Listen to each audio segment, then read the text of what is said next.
নমস্কার, সঞ্চিতার রান্নাঘরে সবাইকে স্বাগত। আজকে আমি দেখাবো নারকেল পনির। তবে আসুন দেখে নিই। প্রথমে আমি একটা মশলা করে নেব। সেই জন্য নিয়ে নিলাম মিক্সির বাটি। এর মধ্যে দিয়ে দিচ্ছি সাদা সর্ষে, চায়ের চামচের 1.5 চামচ, পোস্ত চায়ের চামচের 3 চামচ, মানে সর্ষে যদি 1 চামচ হয়, পোস্ত 2 চামচ, মানে অর্ধেক। আর দেব 10-12টা মতন কাজু, বেশ খানিকটা। আর দেব 15টা মতন কিশমিশ, এটাও বেশ খানিকটা। আর দেব অল্প একটু লবণ। এই মশলাটা আমি খুব ভালো করে পেস্ট করে নেব। মশলাটা করে আমি আর একটা মশলা করব, সেটা হচ্ছে নারকেল। নারকেল পনির যখন, নারকেল তো লাগবেই। প্রায় এই ছোটো বাটির হাফ বাটি মতন নারকেল কোড়া, বেশ খানিকটা নারকেল কোড়া। এই নারকেলটাও আমি ভালো করে পেস্ট করে নেব। এবার আমি রান্নাটা শুরু করব। সেই জন্য বসিয়ে দিচ্ছি একটা কড়াই। কড়াইটা খুব ভালো করে গরম করে নিয়েছি। এবার দিয়ে দিচ্ছি সর্ষের তেল। আপনারা সাদা তেলেও এই রান্নাটা করতে পারেন। তেল খুব ভালো মতন গরম করে নিয়েছি। এবার অল্প একটু লবণ ছিটিয়ে, এখানে ডুমো ডুমো করে কেটে রেখেছি পনির। এখানে 200 গ্রাম পনির আছে। আমি এই 200 গ্রাম পনিরের মাপেই সব মশলা দিয়েছি। এই পনিরটা ভেজে নেব। পনিরটা আমি হালকা ভেজে নিয়েছি। এবার এটাকে তুলে নিচ্ছি। এবার এই তেলেই দিয়ে দেব ডুমো করে কেটে রাখা 2টো আলু। যদিও এই রান্নায় আলুটা যায় না, কিন্তু আমার কাছে পনিরটা যেহেতু কম আছে, ওই জন্য আমি একটু আলু যোগ করলাম। আলুটা আমি সেদ্ধ করে নিয়েছি। আপনারা চাইলে যদি আলু ব্যবহার করেন, তাহলে একটু কাঁচা আলুও ভেজে রান্না করতে পারেন। আলুটা ভাজা হয়ে গেছে।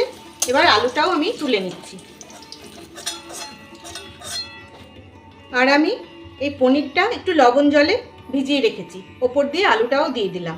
এই পনির জলে লবণ দিয়ে এরকমভাবে পনিরটা ভিজিয়ে রাখলে পনিরটা খুব সফট থাকে। এবার এই তেলেই দিয়ে দেবো একটা ফোড়ন। এলাচ, 3টে এলাচ, ছোট এলাচ, আর 3টে লবঙ্গ। ফোড়ন ভাজা হয়ে গেছে। এবার এই বেটে রাখা মশলাটা দিয়ে দিচ্ছি। কিশমিশ, কাজু, সর্ষে আর পোস্ত। মিক্সির বাটি ধোয়া জলটাও দিয়ে দিলাম। দিয়ে খুব অল্প আঁচে আমি এটাকে ভেজে নেব। এটাকে লো টু মিডিয়ামে আঁচ করে কষিয়ে নিয়েছি। খুব অল্প আঁচে করতে হবে, একদম সিমেও না, আবার একদম বাড়িয়েও না, লো টু মিডিয়ামে। দিয়ে দেব এই নারকেল বাটাটা। দিয়ে দিচ্ছি মিক্সির বাটি ধোয়া জলটাও। এটাও লো টু মিডিয়াম আঁচে কষিয়ে নেব, আঁচটা বাড়ালে চলবে না। মশলা খুব সুন্দর কষানো হয়ে গেছে। এবার দিয়ে দেব অল্প চিনি। লবণটা চেক করে দেব, কারণ আমি একটু একটু করে অনেক জায়গায় লবণ দিয়েছি। মশলায় লবণ আছে, আমি পনিরেও লবণ দিয়ে ভিজিয়ে রেখেছি। দিয়ে দেব আরও 10-15টা কিশমিশ।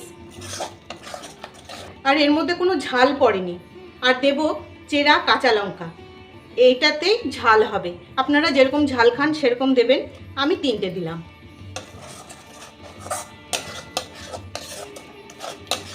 দিয়ে আর সাতলাবো না, দিয়ে দেব আলু আর পনির।